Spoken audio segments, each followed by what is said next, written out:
อยู่เนาะแม่โอ้จะได้อยู่ไปที่อยู่ผู้คอยไปเคลื่อนไปย่ามนะไปชีวิวนั่นคอยไม่ว่างผัวเจ้าเป็นทหารบ้านเนาะเป็นทหารกองร้อน ไปยามกลางค่ำกลางคืนแบบนี้ไปโอ้มีผู้ชายแค่นี้มีน้องไปอยู่นำดีแล้ววะเบิ่งแย่งกันเนาะเงียงกันไพ่ชีเบิงจ้ะอืมไพ่ชีเบิงเล็กน้อยเล็กน้อยน้อยทั้งคู่ไพ่ชีเบิงมันเพ่งบ่กุ้มไหมเอาน้องเด็กน้อยไปชีกุ้มบ่มันบ่กุ้มเลย แม่นแล้วต้องล้มกับผัวให้เข้าใจเขาแม่นสิว่าย่านตะพิษกันเนาะแม่ คันเอื้อยแม่นอยู่เนาะแม่ ผู้เอื้อยน่ะย่านแบบว่าละห้องละแหงกันเรื่องลงมุ้งลงหยังนี่แล้วมัน ยากเลย ยากแต่ว่าน้องนี่มันลงมุ้งกันบ่ได้แล้วเนาะลงกันสิเป็นหยัง น้อง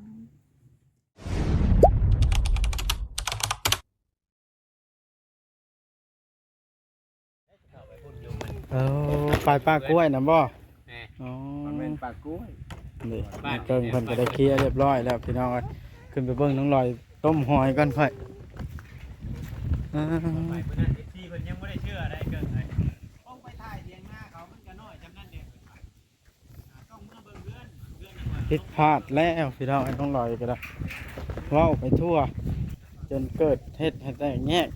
แล้วเพิ่นหิวข้าวแห้งเพิ่นมาเฮ็ดกินบาดน่ะโอ้กระเทิบนี่เอาเตียงมาใส่พอดีย่างยากห่างนี่ก็พอเอาออกแล้วเฮ็ดหม่องใหม่มันจังสะอาดหูสะอาดตา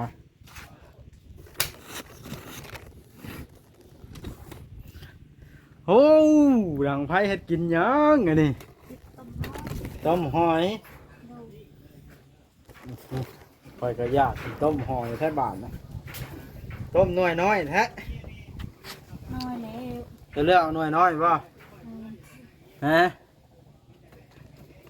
เจ้าเอาหยังหน่อยไฟนะ อันนี้นะกระสอบ ของกระสอบ อืมเนี่ย อย่างไรน้องลอยรู้สึกจังได้อันเอื้อยอยากมาอยู่น้ำแล้วผัวเจ้าบ่ให้มาอยู่นี่ ฮะ เครียดแล้วบ่เครียดผัวบ่หรือบ่ได้เครียด จักเลยก็มาเราบอกให้น้องคอยมือให้มืออยู่น้ำคอย บ่ลาว่าวันไหน สีแดงหัน น้องแดงนะผู้หญิงหรือผู้ชาย ผู้ชาย น้องผู้ว่าเกิดนะบ่ ไม่รู้ มาอยู่กับเขาก็ต้องถามผัวเขากันได้เถอะผัวเขาบอกเห็นดีมันผิดกันในครอบครัวได้น้องนี่ก็คือผู้อื่นสำหรับครอบครัว ไม่ เพราะว่าครอบครัวเขานี่มีเท่าไหร่กับผัวเพราะว่าคันเขาบอกครอบครัวกันว่าอีกไปอีกอย่างคันสมมติเอาน้องมาในผัวเขาบ่พร้อมเนี่ยเขาก็อยู่บ่ได้คือกันนั่นหน่อยเลยมีแต่เจ้าแล้วลมกันกับผัวให้ถึกต้องเข้าใจกันจบเจือก้อนเห็นอย่างก็ได้ยังเอามาได้แม่นอยู่บ่าวลาวกับคันสมุดลาวเอามาให้มาอยู่เอามาส่งแล้วเราก็มาอยู่เพื่อนลาวคนได้อันนั้นก็ได้ ดู บุคือได้คือเจ้ากับผัวนะมาเลยคันเจ้ากับผัวล้มถือกันแล้วเฮ็ดอย่างก็เฮ็ดได้จื้อไว้เด้อ มาไม่อยากได้ ฮะ ไม่อยากได้คือความอายุ ทุกสิ่งทุกอย่างมันขึ้นอยู่กับผัวตัวเองกับตัวเองนะนั่นแหละ เอ้าพวกว่าไปเวียกไปงานพ่อชีบุญคอย โอ้เจ้าบัดจังได้น้องมาอยู่น้ำหนาเพื่ออันเวลาอันผัวบ่อยู่เนาะ เลยพ่อชีบุญพวกไปเวียกไปงานในพ่อชีบุญคอยซะให้ลูกคอยเบิ่งโอ้ยเล็กน้อย โอ้ เล็กน้อย อันนี้เจ้าก็ต้องล้มกันกับผัวอีกได้อันนี้ก็ได้อีกอย่างอาการเจ้ากับเจ้าก็เล่าให้ผัวพังอาการเจ้าน่ะมันน่าเป็นห่วง อยู่กับลูกน้อยสองคนเธอเป็นเกิดแบบมือในป่ามือนั่นเด้เนาะ เลยพ่อชีบุญซะ อันนี้น่ะ คอยอยากได้ เข้าใจ YouTube คือกันดูในใจคอยก็อยากให้ได้มาอยู่หั้นแหล้ว เพื่อมีผู้ดูแลเจ้าเวลาผัวเจ้าไปหากินเนาะ ให้พวกคอยไปเวียกไปงานพ่อชีบุญ อีกอย่างน้องวันเพ็งเป็นยังน้อยคันอีกท 5-6 ปีขึ้นไปเนี่ยน้องเชียงใหญ่ก็ เคยนี้ ใครแน่เนาะ เออ ต้องล้มกันก็ไม่กึ่งให้เข้าใจข้อนี้เด้อ แม่ ให้เอามาอยู่เพื่อความปลอดภัยของตัวเจ้าเองแหละเนาะแม่นแหละเราถึงร้านสิบุพอใจเช่นไรก็ต้องให้มาอยู่แล้วเพื่อความปลอดภัยเนาะ คอยอยากได้แล้วน้อง น้องเจ้าน่ะหูจักความอยู่เนาะ แม่ โอ้ อยากได้อยู่ไปที่อยู่พวกคอยไปเคลื่อนไปย่ามนะไปชีวิวน้ำคอย ไม่ว่าตัวเจ้าเป็นทหารบ้านเนาะ เป็นทหารกองร้อน ไปย้ำกลางค่ำกลางคืนแบบนี้ ไป โอ้ มีผู้ชายแค่นี้ มีน้องไปอยู่นำดีแล้ววะ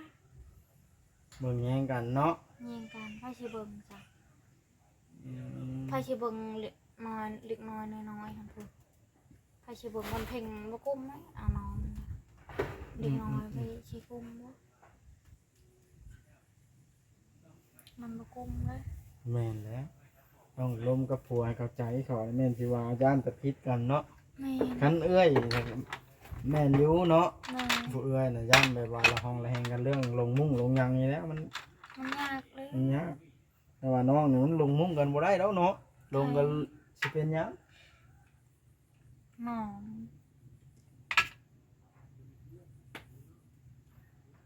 เป็นหยังนี่กินหอยจุ๊บ มันหมดเลย เออเออ เพื่อค่อยมาจากไหนมันบอกเลย ผัวเจ้าว่าบ่อยากได้ยามันยาก ยากไปช่างดิ บ่ยากดอกเนาะ มันไม่ยากหรอกผู้ชาย เจ้าต้องเว้าให้เข้าใจเด้อข่อยก็สิไปเว้าเพิ่มเติมนำเด้อ เดิน ข่อยก็สิไปเว้านำผัวเจ้าเพิ่มเติมนะ ไปชิเบิงคอยหัน โอ้ ผู้คอยไปเวียกไปนี่ไปย่ามไปเคลื่อน ข่อยละตกใจเด้เห็นเจ้านอนเมบในป่ามื้อนั้นน่ะเจ้า เจ้าเห็นมา เห็นในคลิป น่า ข่อยบอก เห็นบอก แต่ บอ ว่า นงได้บีบแต่นงได้ เป็นตาย่านดีเนาะ บอนงเพื่อคอยไปแบบนี้แล้วมันบ่เคยอยู่เหือนหน้าบอ เป็นตาย่านหลีน้องน้องลอยเจ้าเป็นอาการเจ้าเป็นไปนั่นบ่อยปะ แม่ กูมื้อนี่ให้ มัน ต้อง เพ่งเลยเห็นในนั้นเลย มันเพ่งไปน้ำบ่ เออ เจ้าไปหยังหลักๆแล้วมื้อน่ะ เอาไปห้องน้ โอ้ไปถ่ายเบา ำแม่ อืมใครแน่แต่พวก YouTube ก็มาอยู่กันอยู่กับลูกสองคนโอ้ยเนาะ คนลำบาก สิเกิดหยังขึ้นอันตรายเด้มันไปมีน้ำเพียงหน้าแข้งหัวเข่านี่ก็แม่นตายที่มีชื่อเนาะ ตาย มันเฮ็ดหยังบ่ได้เลยเด้ ตายซื่อๆ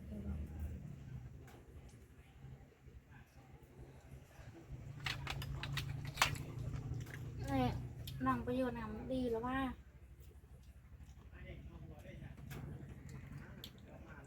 ไม่มาให้น้องอยู่นำมันเหยียบเบิ้งเจ้าไปนี่ไปนั่นไปเวียกไปงาน มีเวียกมีงานเจ้า มันจะบ่มีเวียกมีงานแค่นี้นี่มีเวียกมีงาน เพื่อบ่มีเวียกไปอยู่นํกันกับใครแน่เนาะ ไม่ แต่ว่าเถื่อมีเวียกก็ดูอยู่ประจำอยู่ว่าน่ะ มีเวียก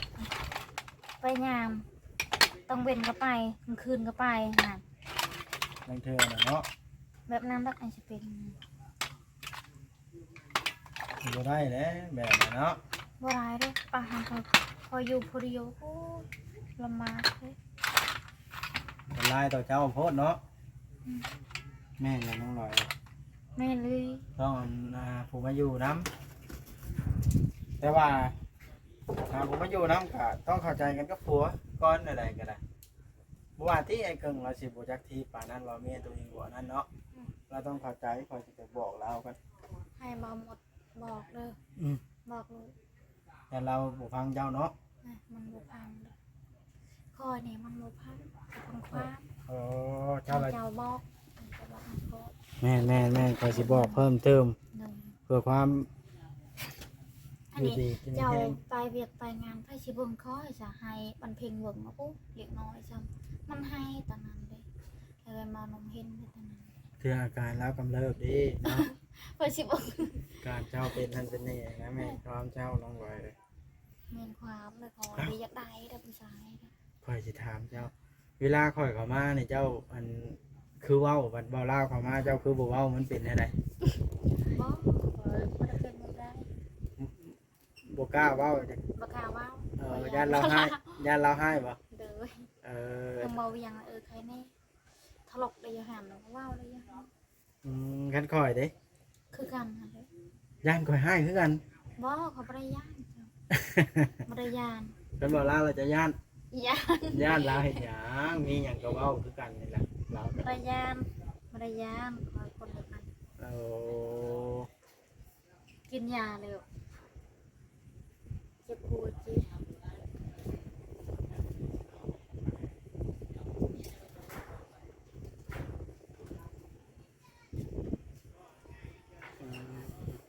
เจ้าก็กินปกติอยู่บ่ยาคุมื้อนี่ กินอยู่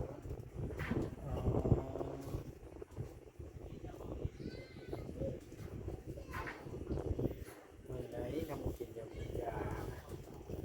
มันอากา อา ศ ชีพเบิ้งนี่ลูกน้องบอกดีแล้วว่าบอกเมีย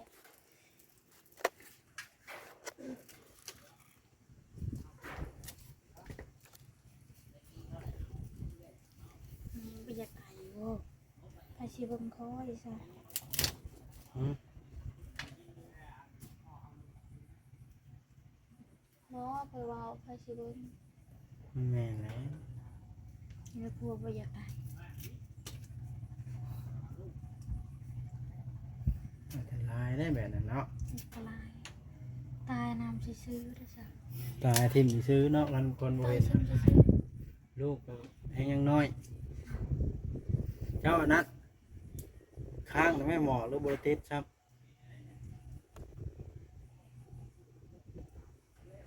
ติดอยู่บ่ ๆให้ดิ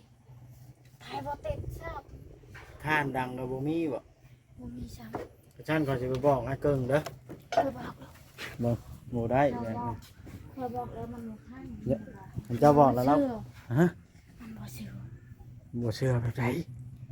ยามันไม่เชื่อนะยามเอ้าเขาก็อยากว่า เดี๋ยวฮะ ว่ายายามคือคอยหา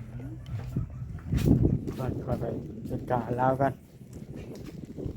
บ่ได้หัวได้น้องหลอยขอยจัดการนาลีได้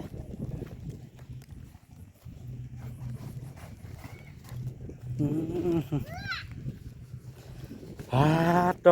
พี่น้องเอ้ย เป็นอะไร เห็นอะไรวะได ได้ สำบายดี เออยังเดือดบ่ยุดบ่เด้อ บ่ได้เดือดแล้ว นั่งร้อยกัน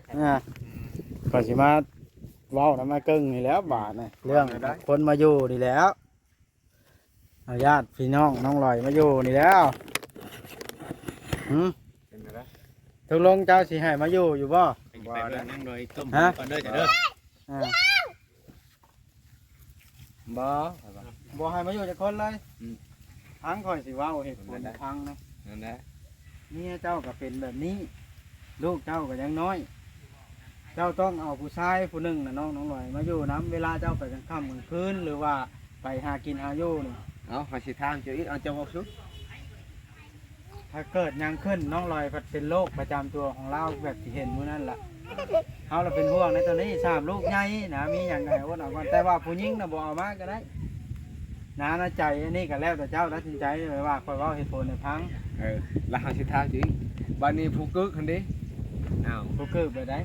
ผู้อันเป็นบาเป็นอันนั้นได้ไปอันบ่จัก กระ เฮื เจี อ ยวน น้ำปันปะกระเจียวน้ำปลาแล้วเพื่อนมูลอยู่พุ่นเด้ ป้าก็คือว่าเลยป้าเลยกับบัดนี้หันไผสิไปหาบัดนี้ลายเทื่อแล้วมันไป แต่อันแต่ทีมงานเขามา แต่ว่าการ อ่า อาชัยภูชิมานั่นบอกไปหาอะไรเก้านะ แม่น แต่เมียเจ้าได้บ่าในเจ้าเช็ดอย่างไรซะ บัดนี้ผู้สิเป็นบ้าหันเป็นกึกเป็นบ้าหันบางเทื่อเขาบ่สนใจได้ป้าคนนี้ได้เขาบ่สนใจได้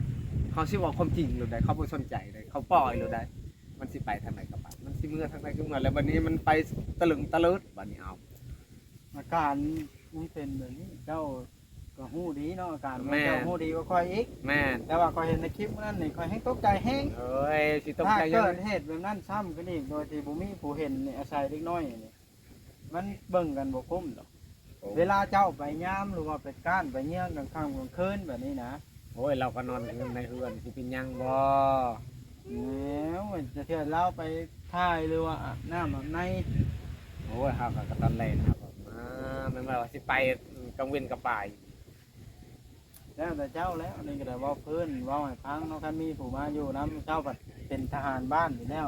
ติดเรียกบ้านไปยามผีคอนผีแบบนี้นะ อืม ถ้ามันคืนผู้มีผู้อยู่นํก็นักใจได้ก่อนเนี่ยเจ้าก็เป็นอย่างนี้เนาะ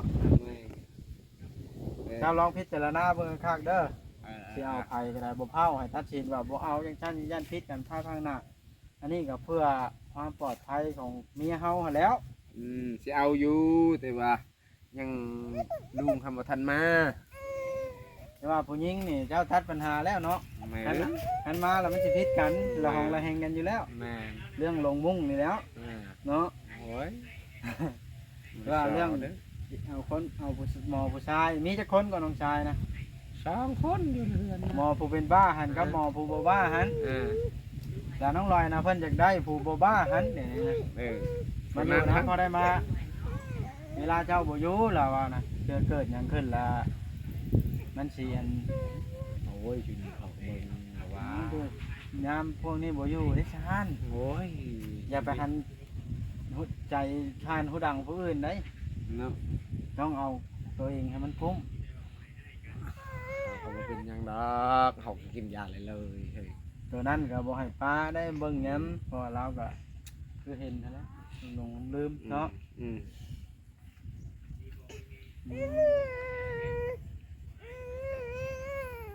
เจ้าแล้วกัน อยากนอนแล้วบ่ น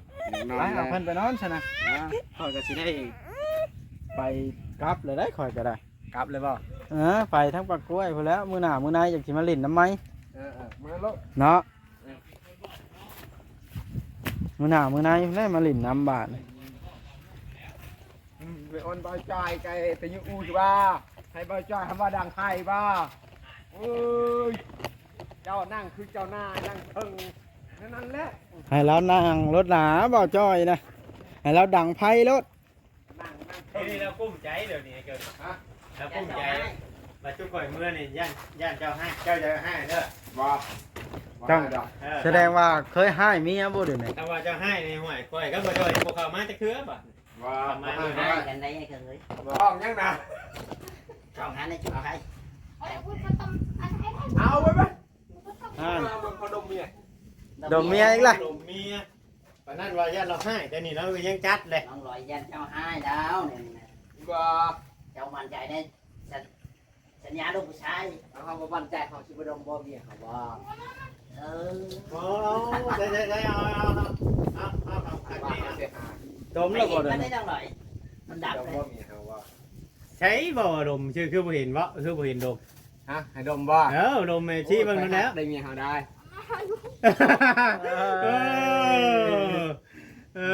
ปั๊บมึกชิปเลย ก็เชิงนี่ บ่ ว่า ว่า เรา กัน บ่ได้ให้ดอกนั่งดอย ไปก็ เรา ห้าม บ่ ให้ ให้ คือ ไป กัน สิให้ เอามากูตี ให้เมียผัวดมกัน ว่าเราสั่งมานาน้ำลายเขาเราเสร็จน้ำลายเอาละมา นั่นเจ้าบ่พัดแขวบ่เนาะอันนั้นไปแก่แล้ว พอละ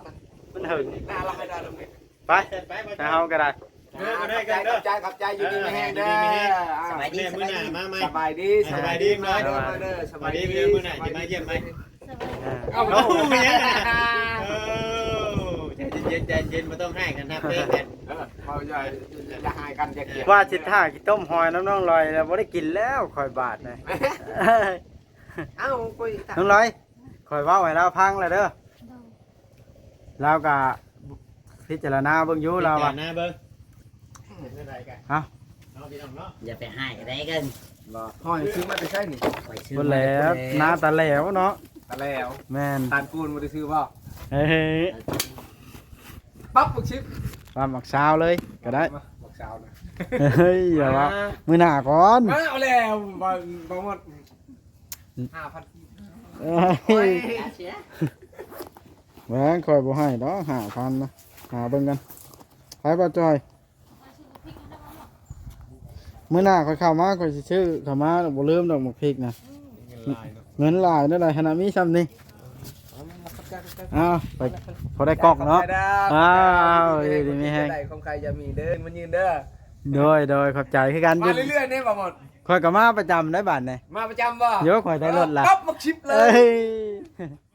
เอาไปก่อนบัดนี้ก็ไงนะพี่น้องเอ้ย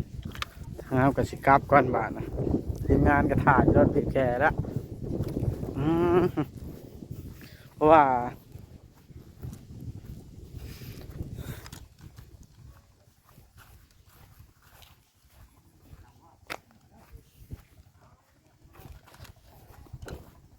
อ๋อเดี๋ยวเสาเพิ่นเตรียมเฮ็ดหยังคักแท้นี่ฮะโดยเสาเตรียมเฮ็ดหยังอันนี่ต่ออันนี้ลูกสาวบ่น่ะแล้วลูกสาวงามอีหลีนี่เนาะ นะพี่น้องเอ้ยสร้างเรือนสร้างพี่น้องเอ้ยเฮ็ดเรือนน้องลอยเลยล่ะไปว่านะ ยังไงเขา ค่าฝนไผ่กันเนาะเข้าก็ได้เยี่ยมฮอดขี้ต้มบ่จอยก็ได้